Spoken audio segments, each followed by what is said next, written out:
बन कर खड़े ही रहता। एक समय स्कूल से वापस आना अपना मैं चुपचाप सोफे पर बैठ गया। पानी का गिलास दिया, मैंने एक घूंट पिया और सामने बैठकर देखा कि इनके पास इनका बाप कुछ देर से सिर्फ बोझ बढ़ा जा रहा है। आहिस्ते से कहा मैंने, शुक्र है हंसकर, अल्लाह ने दिनों बार बोझ तेरी नौबत में आई है।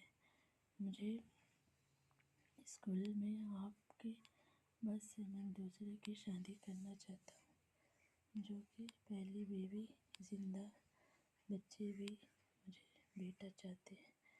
खामोशी से मैं आहिस्ते से बोला, मेरी बहन तलाक शुदा है। उसका जवाब कहने का कुछ बंद नहीं है। हाँ बंद कर दो। बाप माँ बंद कर दे। हाँ।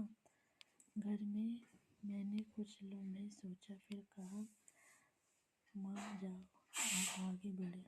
एक हफ्ते के बाद चंद दुआएं और एक रिश्ते मेरे नाम के साथ चढ़ गए। जब पहली बार घर में दरवाज़ा खोलकर खामोश हुए तो बैठ सोचते रहे, शोर बच्चों को चले गए, लेकिन ऐसा कुछ नहीं। वो बस खामोश हो गई। सखेत लग रही थी, बातों में तेज़ी तरीके से, अंदर ही से भी जिंदगी जख्मी गुजर रही थी।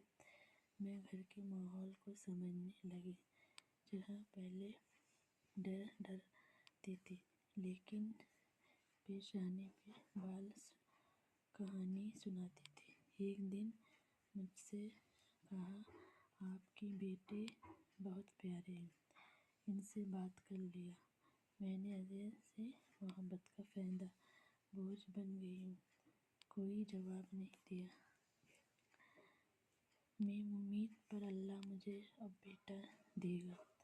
रोज़ाना माहौल हफीज जैसे अपना।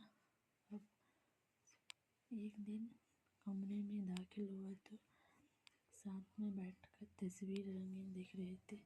मेरी तरफ देखा और कहा, आपकी पहचान पता बेटे के साथ रंगीन में बदल गई। मेरे जुमले अक्सर जहर खोट होते थे, ये बात जानता था, खुद को रोक ना पाया। महीने बाद उम्मीद से हुई खैर। मैं खुश थी, बेकाबू हो गई। शाम को मिठाई लेकर आया, बच्चों